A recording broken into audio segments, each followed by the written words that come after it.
Yep. And do you want me to record? Yes. Yeah, let's record as well as broadcast.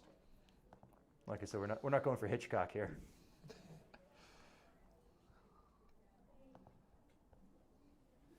Just waiting for it to Buffer. update on YouTube. And we are live. Cool. Well, welcome to our very first live stream on YouTube. Braden and I are testing out a rig that we're planning on using next week and beyond. We have a live stream over at High Plains School for their performances on Tuesday, weather permitting.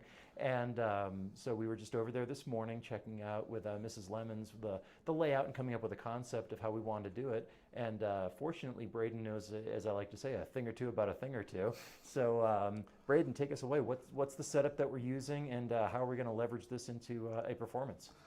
Well, what we've got here is a simple little 3-camera system. We're using 3 phones, essentially, using OBS Ninja.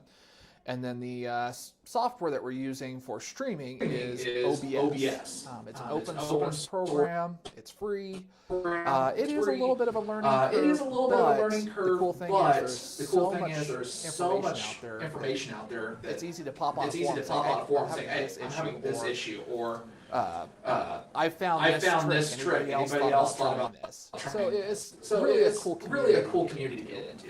And so we're back at the store, obviously. The concert's going to be outdoors on Tuesday afternoon, we hope. I know I keep saying that, but if you all have been following the weather on Tuesdays, you understand why optimism is not something that we have about this. But this shoot obviously is a little rougher visually than what we're used to, and that's on purpose. We've got the close-up camera, one for Braden, one for me, and then the wide camera so you can kind of see the rig and the setup and how we're doing it. Obviously, this is overkill for the space, but it's more of a demonstrating proof of concept. And then in terms of sound, we're using what's become my go-to, the Rode Wireless Go 2, and that's directly into the computer, USB out. So as always, the advantage to this is we get 2 mics through one receiver, which then goes directly into the computer. So it's just simplicity, and it also gives us the freedom to move around and not be tethered by wires and cables. And so obviously I'm not the one behind the controls there, Braden, but are you doing different camera angles, or do we have all tiled up there? What are we looking at? So I've been kind of going through showing the different tilings that we can use. The cool thing, like I said, with this program is there's pretty much no limit of the actual sources.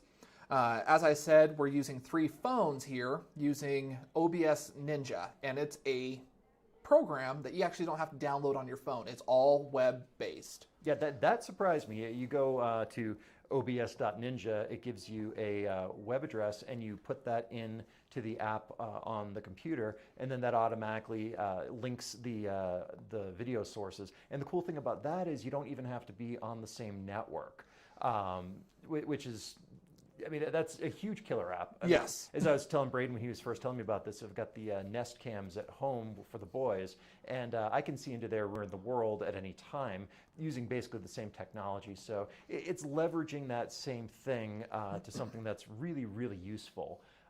So the plan for Tuesday is we're going to have the ensemble mic'd, and then we're going to have 1 camera on Mrs. Lemons, the director. Another one, she identified that there's going to be some soloists throughout the performance, so we'll have another one for them, and then a wide shot of the whole ensemble. At least, that's the plan right now. We're going to do a dress rehearsal on Monday just to make sure that it all works out. So what are the limitations of this, Braden? Well, currently we're kind of limited by the Wi-Fi signal where we're at. I am seeing some, I want to call it pixelation, and that's what's happening is the cameras are trying to send this signal, and it's getting broke up because the wireless signal is not that great here. This would be a much better situation if I could be hardlined. That way I know I've got a strong signal path. But I have been experimenting with using the network or the cell phone service. For instance, this camera that I'm looking into here, let me pull that one up. This camera, I'm actually using my cellular data, and you can actually see it's a lot smoother because I've got that strong connection.